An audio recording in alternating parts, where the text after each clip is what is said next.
the deal. Okay, chapter 25, Miss.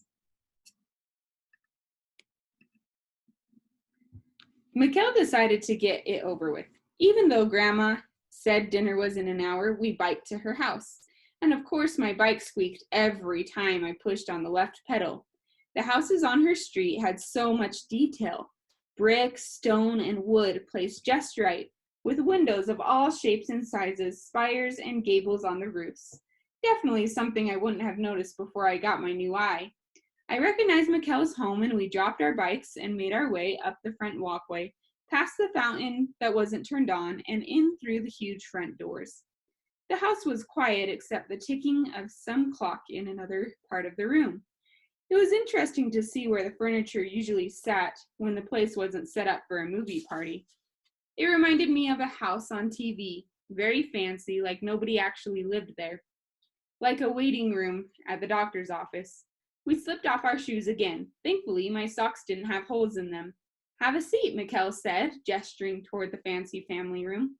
I'll get my ukulele and be back. She disappeared down the hall and sat down on a large brown leather chair. Hello there, a voice said from the kitchen. Mikkel's mom was so quiet I didn't see her sitting in her pajamas at the table with a mug and a book. What are you kids up to? A grown-up in her pajamas at dinner time? Odd. Maybe she was going to bed early. Maybe she had some appointment really early in the morning. I'm Flint, I said. I was here the other night for the movie. I rambled, sitting a little straighter and fidgeting with my hands. Mikkel is going to show me one of her songs. Her mother's face lit up. Really? I nodded. At least she told me she would. Mikkel came in the room holding her ukulele. Mom, she nearly shouted when she noticed her mother in the kitchen. She shuddered and grabbed my hand. That's it. We're going outside. Her mother gave a tired smile as Mikkel dragged me into the backyard. I'm really sorry about her. There's not much more embarrassing than a mom that hasn't gotten out of her pajamas. Oh, Mikkel's mom hadn't gotten into her pajamas early. She hadn't changed out of them. Don't worry about it. She's fine, I said.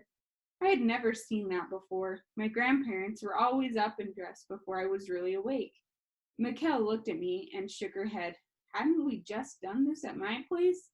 I was embarrassed by my grandma, but Mikkel wasn't. Now we had switched. Middle school rule. Every kid thinks their parents are embarrassing, but mine really are.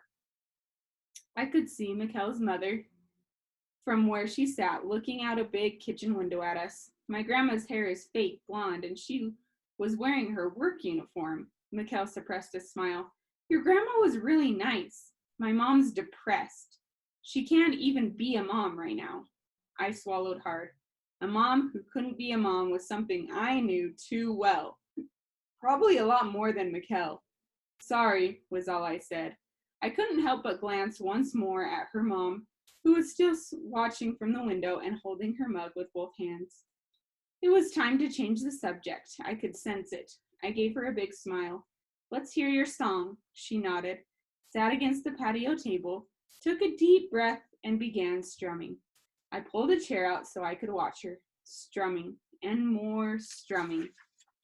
She wasn't saying or singing anything, just strumming. Was she chickening out? I'll love it, I said, promise. She looked down at her moving fingers. It's not as good as your comic. I chuckled. It's probably better. Just play already. Mikkel stopped her strumming and ran her fingers through her hair. She shuffled the position of her ukulele and glanced towards the kitchen window, which was now empty. She started again, and eventually her voice came out, breathy and light. Miss, miss, miss, she sang. Miss, miss, miss. Please like it, please like it, please like it. I really didn't want to have to fake anything.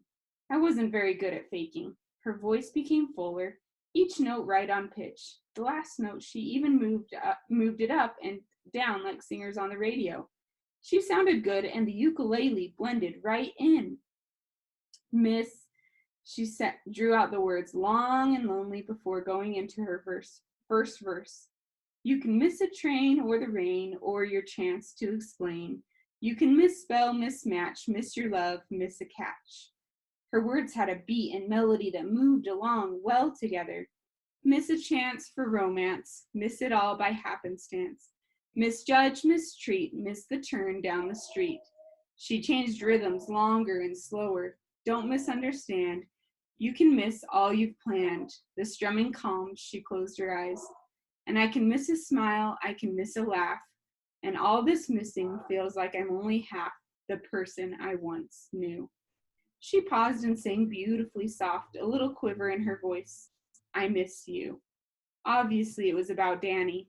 Did I have any clue what it must be like for her? I have lost my mom, kinda. I didn't really have her in my life, and some days that felt really terrible. But she wasn't dead. I would see her again. I didn't even know my dad, so I didn't feel like I had lost anything.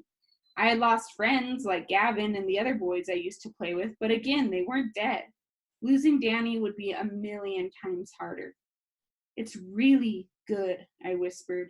While she strummed a few parts without words, she seemed to relax a little. The song went on a few more verses and a longer chorus at the end.